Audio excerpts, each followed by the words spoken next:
Welcome to Melt University's 2020 summer program. This year, our virtual intern program will help you build your brand, inform you on a variety of career paths, and introduce you to top executives in sports and marketing. Here's your host, President and CEO of Melt, one of the largest independent sports and event marketing agencies in the country, Vince Thompson.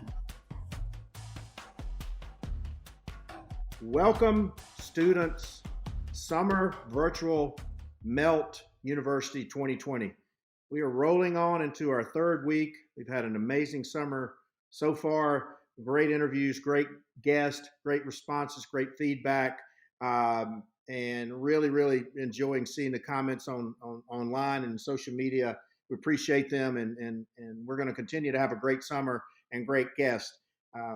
Our guest today, Greg McGarity, is the athletic director for the University of Georgia, one of the great institutions. We've had a lot of great interns and employees from the University of Georgia. My son is a rising sophomore at the University of Georgia.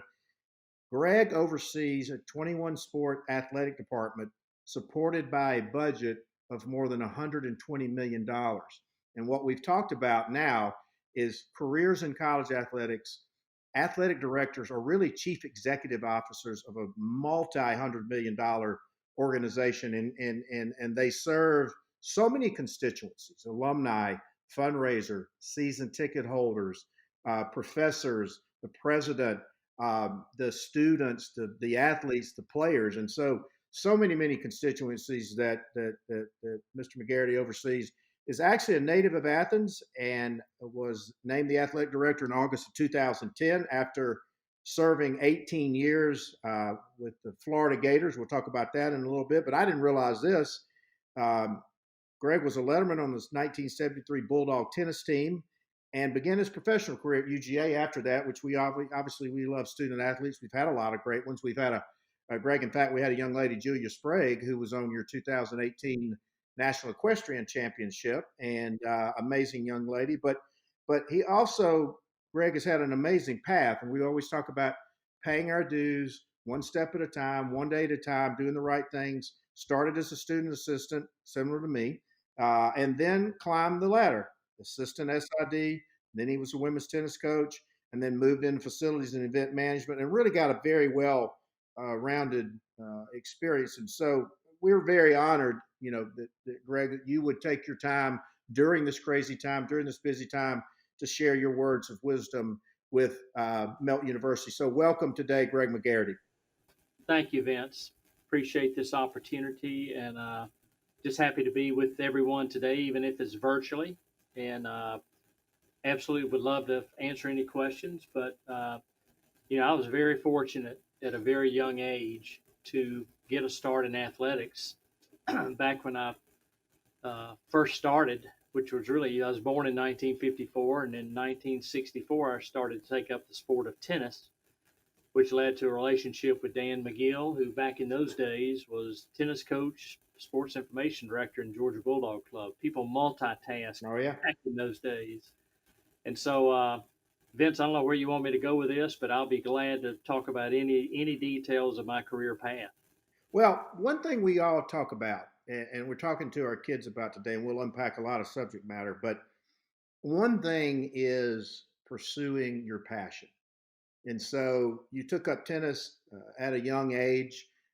You had a passion for sports.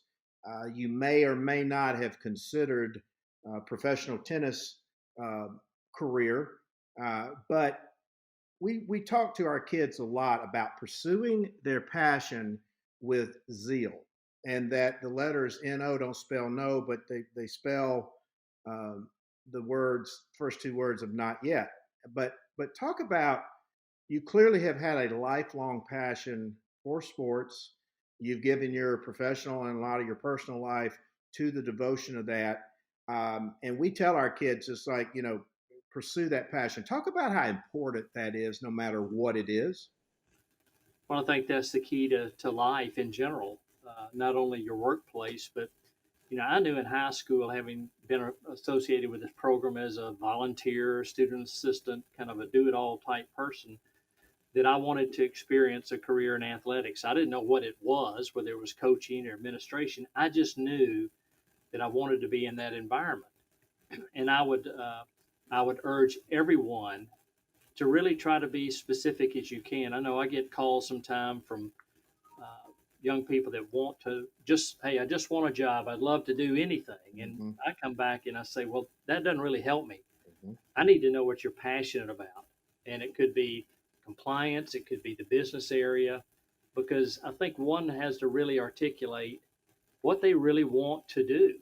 And when they define what is it they want to do, then they've got to go after it with the zeal that you mentioned. And that may be volunteering. That may mean just knocking on the door and say, hey, I want to help in this area.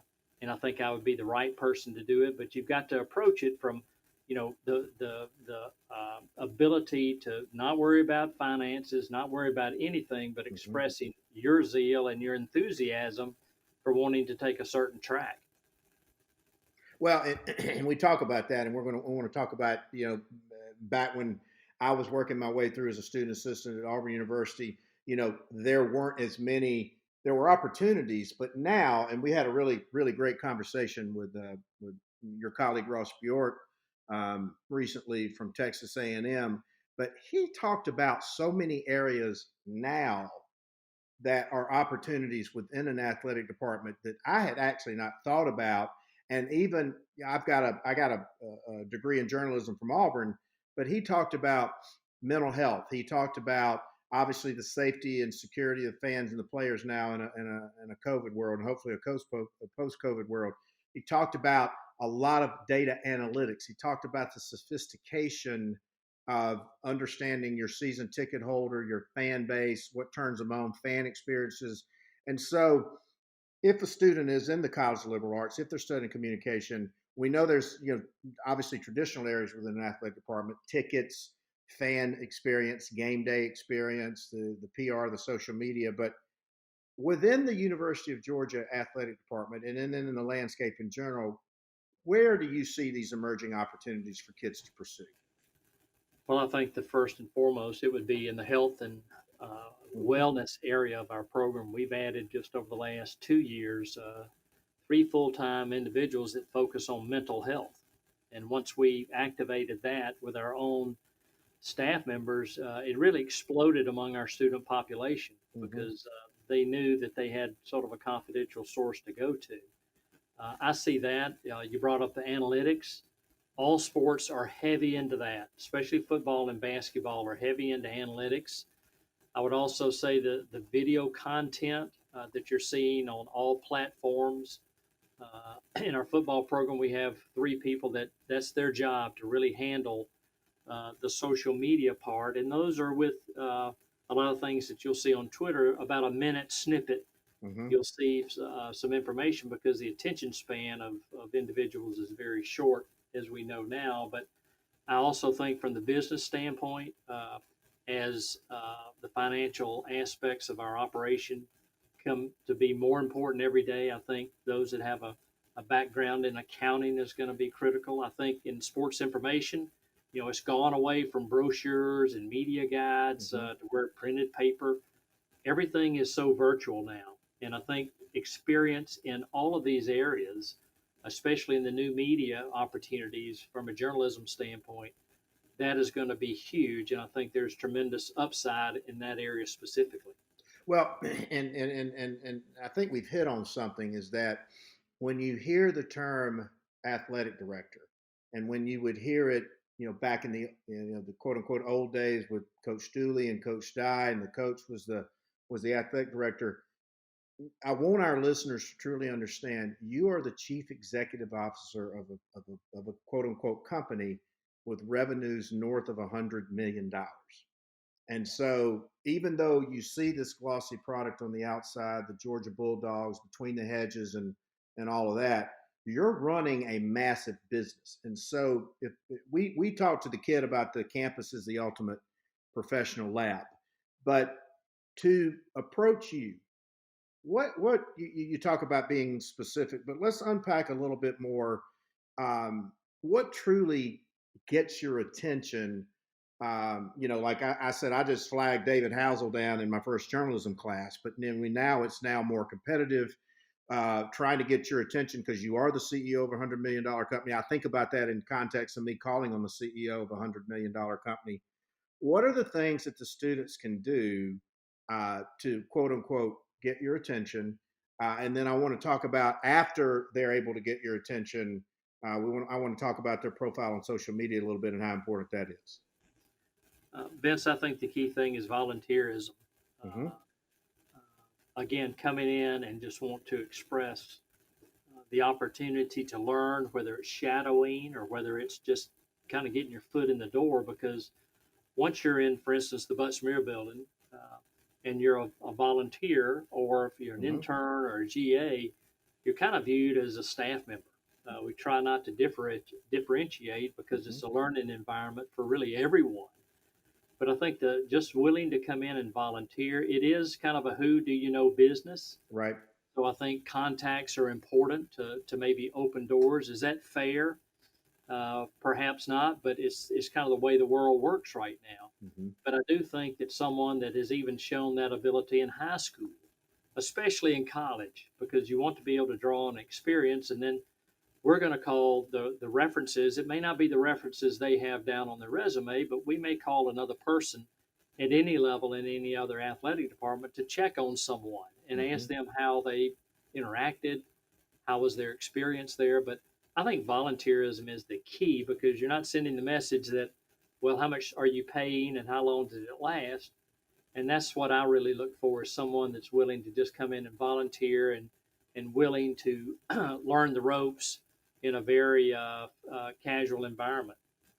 Well, and I think you just hit the nail on the head because I literally spent 4 years volunteering at the athletic department. But the way I looked at it was, I'm like, oh my goodness, I'm going to get to write about these guys. I'm going to get to build my portfolio, but I'm also going to get to build relationships and network. And we talk about the importance of that. 30, 40 years ago, I was driving Paul Feinbaum to the airport, Coach Vitale to the airport, Brent Musburger to the airport, and I would, you know, we didn't have cell phones and emails and those things back in the days. But I was like, hey, I want to stay in touch with you. Let me know when you're coming back. Can I run cable? Can I get you coffee? Those blocking and tackling things still apply even in these modern times, correct? Make no doubt about that.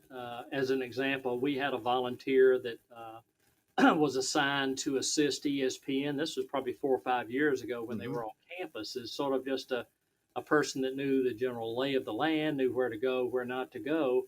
And every time ESPN came into town, they always called this person. Right. Well, long story short, this person is now employed by ESPN because of the effort and the enthusiasm and the volunteerism to want to help without asking for any type of pay because they just wanted to be involved. And the relationships that have grown from that have been immeasurable. But I promise you, that would have never happened unless someone had raised their hand and said, I'd love to do, what can I do? And then you make the call and they're all in. So Mm-hmm. I'm very happy to see all that develop, which all started with a volunteerism effort.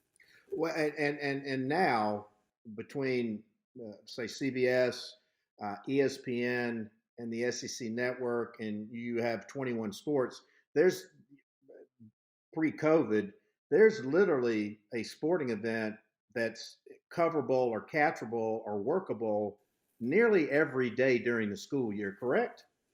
No question, especially Vince when you're getting into really January through April, Mm-hmm. because every sport's in play, and then you've got spring football, but you've got baseball, softball, tennis, Mm-hmm. gymnastics, basketball. You've got everything going on, and really you're looking for help to do even the most menial task. But I promise you, if you do the menial task exceptionally well, that will set you up for bigger jobs down the line because every Mm-hmm. job's important. So I think a mistake some people make is they may devalue what they're doing. But I can't stress enough to everyone is whatever your job is, make it important and do it the best of your ability. Well, we talk about it's only as important as you make it, but I look at your, and I think you just hit on a big topic. Every job is important. I look at your career, climb because we live and our kids live in this world of instant gratification. And, you might have a Mark Zuckerberg hit the lottery, but the unicorn, but there's, paying your dues and really, really grinding day to day to day with a destination in mind. I really can't stress the importance of that enough to our kids. And I like them to hear it from people in positions, as yourself, because like I said, you've got a amazing career, but you didn't just wake up and say, I think I'm going to be the CEO of a giant athletic department. I mean, you clearly have touched every element and every facet of an athletic department program. And I know this is all, very understated because, NCAA championships and working committees and those types of things. But talk about your approach to every job, that you have, because like I said, I have kids who have tremendous attitude about it, and then I have others who don't.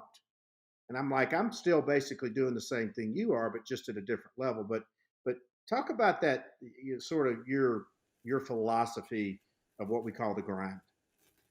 Well, first of all, I've been very fortunate to be surrounded by unbelievable mentors and people that were very kind to me. But I think on the same end is that, dependability, being where you're supposed to be at a certain time and being able to execute a task was really a very important issue when I started assisting Dan McGill. And I remember the first time back in the day, there was a 3-cent deposit on a Coke bottle. Right.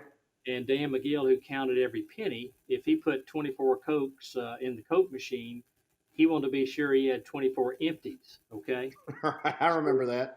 I remember that so vividly, and that's been with me throughout my career. But I think that any job is very important. In other words, one mantra that we've used around here, and we have it posted, is if you see it, you own it.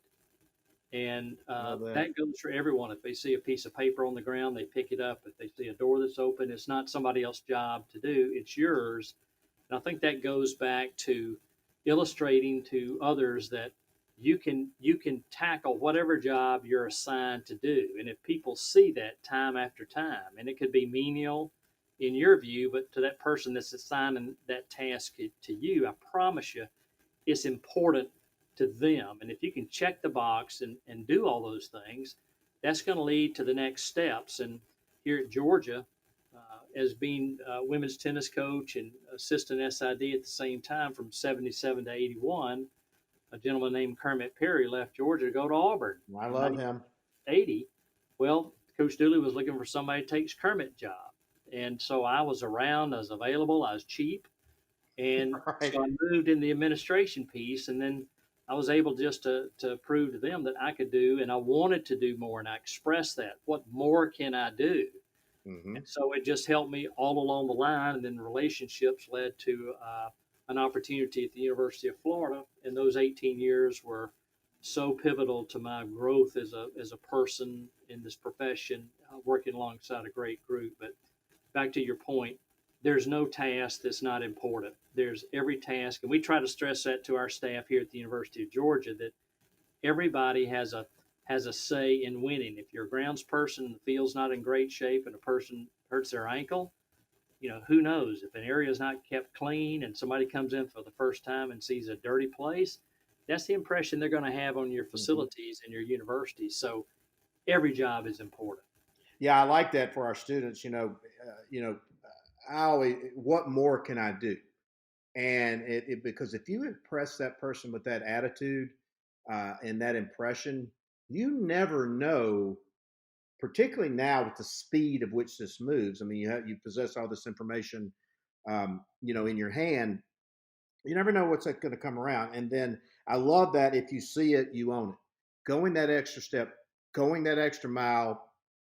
Character's built when nobody else is watching. That's kind of a mantra that I've always lived by as well. So transitioning a little bit, there's a lot going on in the world now. Obviously, there's a lot going on in colleges. There's a lot going on with student athletes. And Do you see opportunities emerging for careers with the students with the name, image, and likeness? We're talking about a lot of that to our kids this summer. It's a new and emerging topic. It's a new and emerging thing going on, and everybody obviously has a different opinion about it. But from where you sit, knowing at some point that's all going to evolve, where are the careers within the athletic department that you think that students and student assistants can and should be pursuing in that space? Because we talk about it a lot this summer. Sure. I think the first and foremost is going to be in compliance areas, and Hmm. whether that's a legal background or experience background. I think I don't want to get off topic here, but I think sometimes people think that they may have to have a certain degree to get in a certain field. I don't think that's right. So much Hmm. of this is fit and experience and the want to learn. But I think specifically in this, to answer your question, I think compliance is going to be affected tremendously because there's got to be a level of making sure that the right people are approaching our student athletes and Hmm. they're doing all these things that stay within the NCAA guidelines. And so we don't really know what it looks like right now. We will over the coming months because it's going to be in play here very quickly. But I would say compliance would be a huge part of that.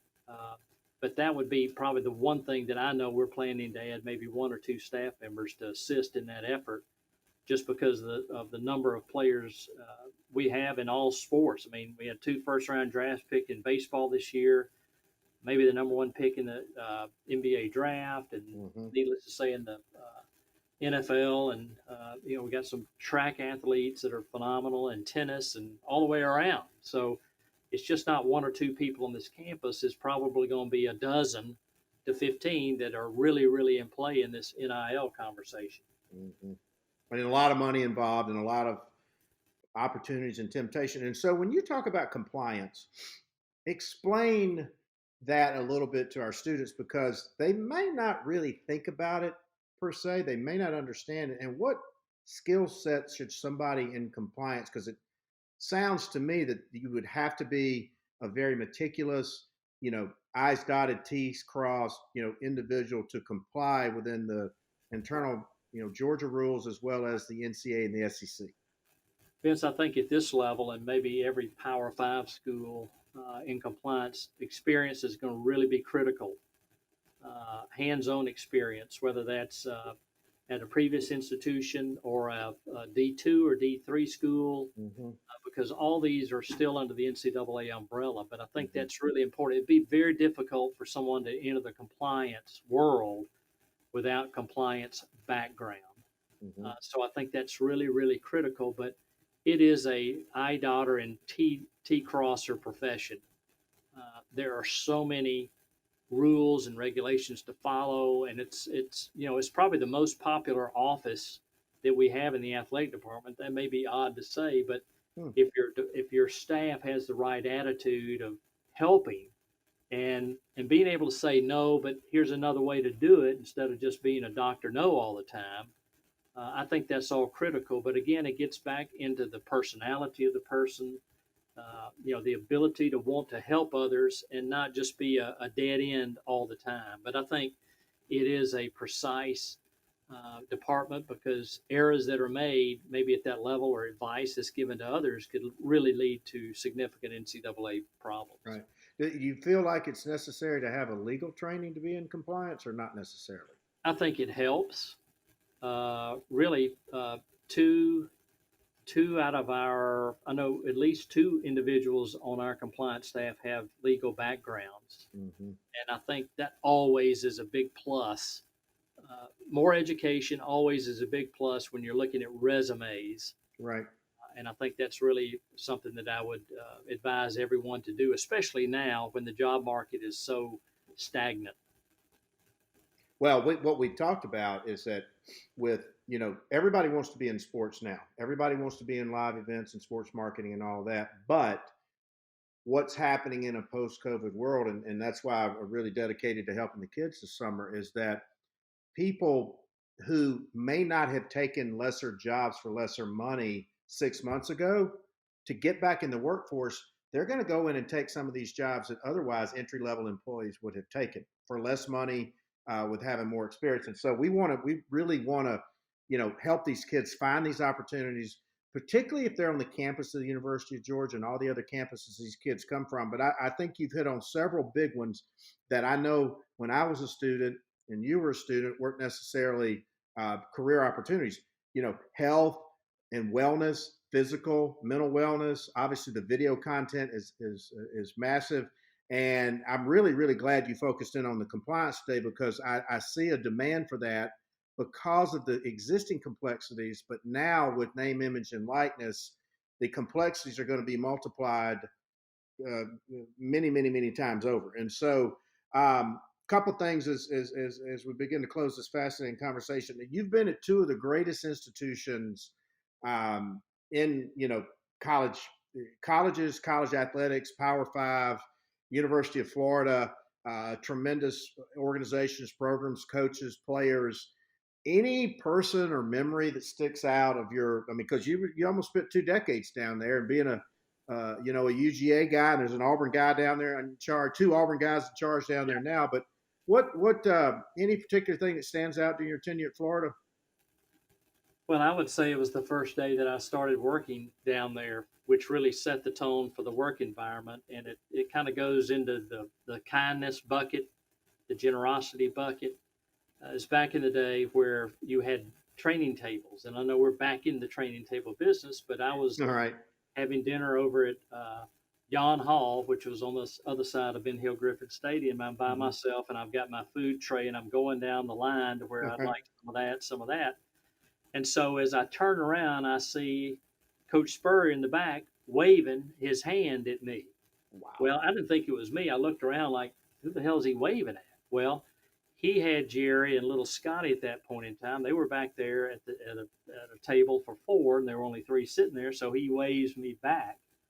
And being at Georgia for my whole life, and I'm coming into Florida, the evil genius and all these Right. all these things about Steve Spurrier. Well, he graciously welcomed me to the Gator family and said, "You're that Georgia guy," and I said, "Yes, sir." He said, "Well, now you're a Florida guy, okay?" But as I sat down, Jerry made the offer to say, "Greg, if you need to do laundry or anything, please come by the house. Here's where we live." Wow.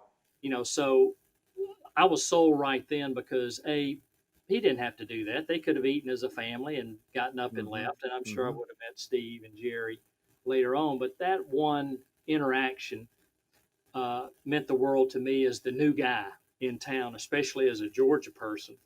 So I would just say a lesson learned there is, you're talking about being kind, considerate, welcoming.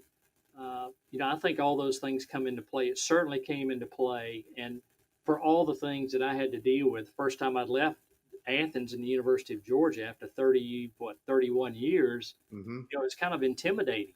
But certainly that sent a message to me that certainly I was going to be welcome there. And needless to say, those 18 years were absolutely phenomenal and wouldn't change things for anything. That is a great story, and I think it's a testament. You see this gruff exterior of the old ball coach and Coach Spurrier, but that human touch. You hear a lot of these stories that don't get told as much of how obviously he's a football genius and Heisman Trophy winner at Florida and all that. But so at Georgia, I mean, some of the most Coach Dooley is one of my favorite human beings alive. People don't know he's an unbelievable historian. They don't know, but he's a master gardener. But talk about some of those memories, but also talk about if I'm coming to interview with Greg McGarity, I need to do my homework because this information, like find that common emotional ground, find that common conversational ground, which we call it softening the target up, but that's kind of a twofold question because, like I said, I love Coach Dooley to death. But your amazing time at Georgia, and then if you finally get that coveted encounter with Greg McGarity, what impresses you? Well, I'm a big advocate of servant leadership.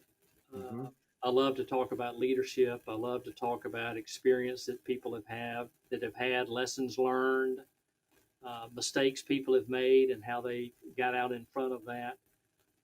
Really, just general conversation as well. I like people to ask me kind of questions that challenge me, Mm-hmm. that make me think and make me, I'd love, I know it's said too many times, that's a great question, but there are a lot of great questions that might probe into lessons that I might have learned, mistakes that I might have had. But I do think you're right. It is good to do a little work going in the front end so someone coming in doesn't have an idea who you are other than just the athletic director. Mm-hmm. And I think even being specific in those as far as, how was it back in those days and what's been the biggest change, or what is one thing you would give as a takeaway as I leave the office today that I could use every day. And so I think it does help to prep. It does help to be authentic. I think, Vince, you and I could probably tell someone that's kind of fake pretty quickly. Mm-hmm. And so I think people just be authentic. And hey, you may not hit it off with that person. It may be oil and water. At the same time, it may be something where, you know what, this person's got a little something to them. And, I'm going to write their name down. And when this next opportunity comes up, Mm-hmm. I'm going to hit them up. So I think that, I think those are things that I would just recommend as people have opportunities to interview other individuals.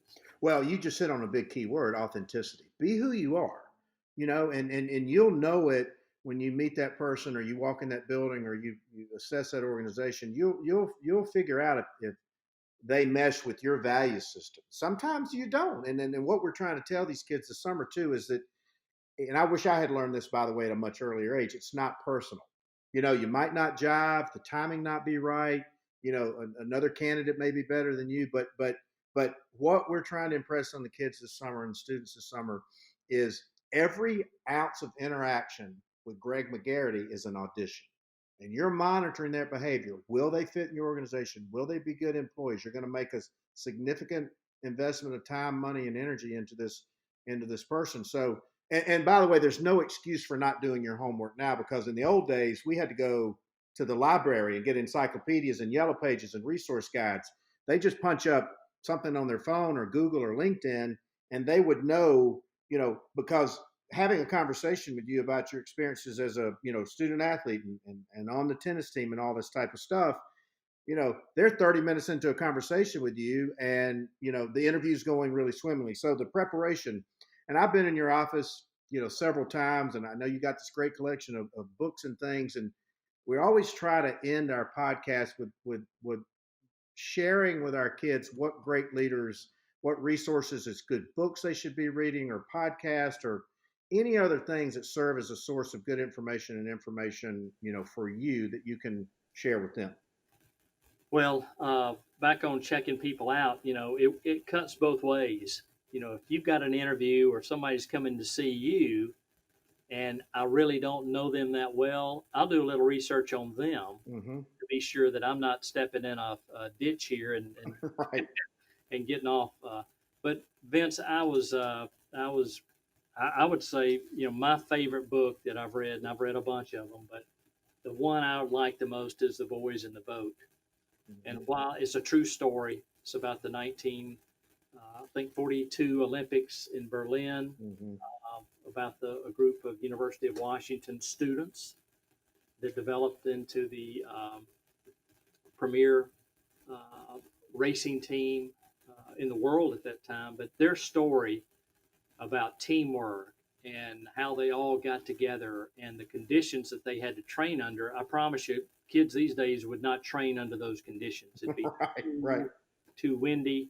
But to hear their story and know that it's truthful, and it's a remarkable story on teamwork, togetherness, and to me, it's the best story on team unity that I've ever read.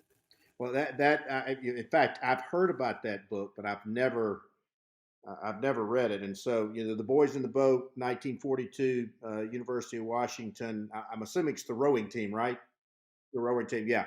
Which obviously is an amazing sport and amazing dedication as well. But we've taken enough of your time today. This has been so good and so fascinating, and thank you so much for for sharing, all your words of wisdom. Like I said, you guys need to follow Greg McGarity, and just highest values, highest standards, so well respected in many, many constituencies within our crazy, ever evolving, industries. And, hopefully we get a little college football this fall. We're all praying for that. But Greg McGarity, athletic director of the great University of Georgia, sharing his story, sharing his path from a student athlete. We love student athletes, as well. Like I said, we've had some great ones from Georgia in our program. But we just, Greg, we so appreciate your time today and your words of wisdom. Glad to help out, Vince. It's great talking with you and everyone else. So, students, play this podcast, play it over and over. There's so many invaluable nuggets from one of the leaders in our industry. Greg McGarity, athletic director, University of Georgia. The summer virtual Melt University 2020 rolls on. Thanks, Vince. Hope you enjoyed today's virtual class. We'll be back soon with another edition of Melt University 2020.